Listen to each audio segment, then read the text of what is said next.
Hey guys, today is finally time for a walk around of the LJ Superduty swap project. It's finally done, except for bleeding the brakes and some little things here and there, but let's walk around this thing. Now for the lift, we did a full traction 6-inch long arm with the 3-link in the back with the wishbone eliminating the track bar. It's a really cool setup, very different. Getting it out on the road and accelerating hard, putting torque to it, and driving over some whoops and some flexing it out on some berms. It's really, really tight, which is pretty awesome. There's no torque rise or any sag in the back when you accelerate. It doesn't lift, it doesn't sag. It has good, even torque delivery. It doesn't twist. It seems like the geometry is really set up well. We did a tummy tuck with their center skid plate, which gives about 1.5 inches more of clearance under the Jeep. It's really nice and flat all the way under, which is pretty awesome. The front axle is the Dana 50 out of our XJ project. It's shaved, has a Yukon Grizzly locker in it with 538 gears, stock axle shafts. My dad built his own custom steering with some 1/4-inch wall DOM tubing and 1-ton tie rod ends. The track bar required a little bit of modification to get to work with the Artec Truss. It's involved usually shortening. On the XJ and on this Jeep, we had to shorten the track bar by a couple inches to fit into the bracketry. Another modification we had to do on the full traction lift was shorten the track bar mount as well. It was too long, and with the size of the differential on the front end, it was causing some clearance issues. So we were able to cut the end off of that and just use the top hole with the cross brace, and it works perfect. All the geometry on the links turned out really nice. The upper link brackets being welded in. The coil bow is just as expected. It's perfect, nothing really to worry about. We're gonna work out with some bump stops and figure out where we need to cycle the suspension to get the maximum travel and prevent the tires from eating into the fenders.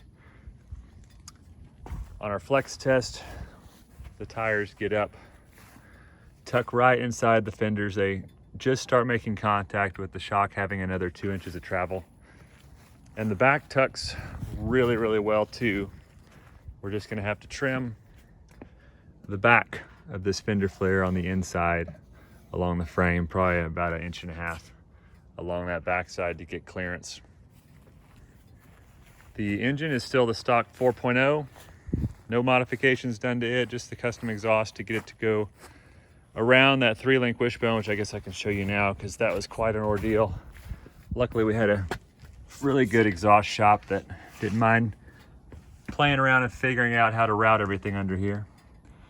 We kept the exhaust full size all the way back from the exhaust manifold, coming through straight pipe through the skid plate, and then a really, really small Flowmaster steel muffler. Has a great sound. It's quiet idle, has a roar when you're on it. Sounds really good. Clearance in the rear on the gas tank, it's close. We have about 4 to 5 inches of up travel, and we're going to bump stop the center differential.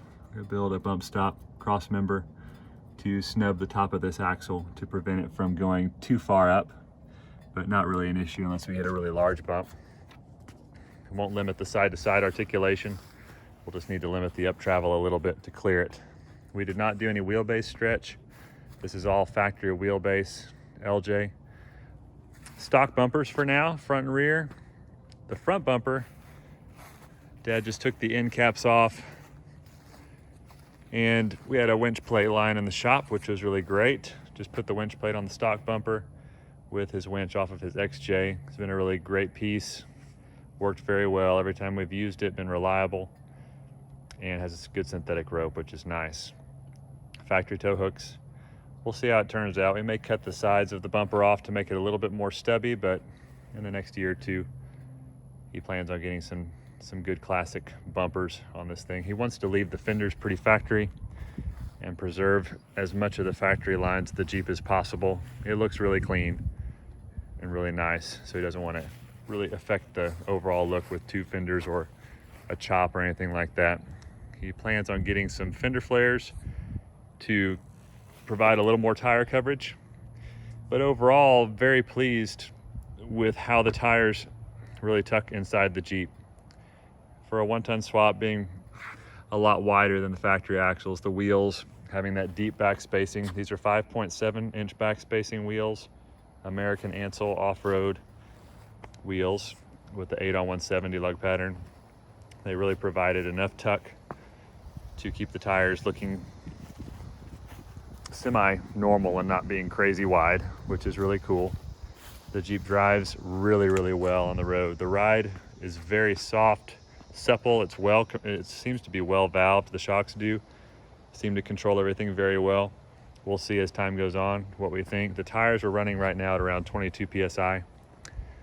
We went with the 38 1350 17 Milestar Patagonias.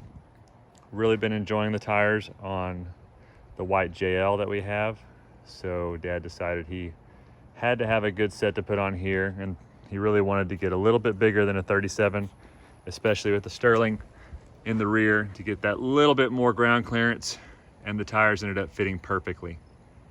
Shock mounts, everything welded up and smooth, flat, nothing hanging down. Really excited to see how well it does and how it handles itself on hill climbs and such. Rear tire carrier, we had the stock bumper.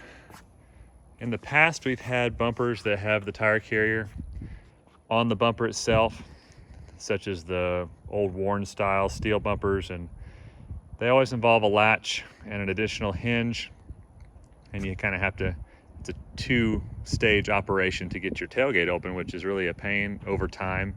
It really grows irritating, truthfully. So Dad found this awesome reinforcement for the tailgate from Rusty's, actually, which I didn't know they made this. Massive hinges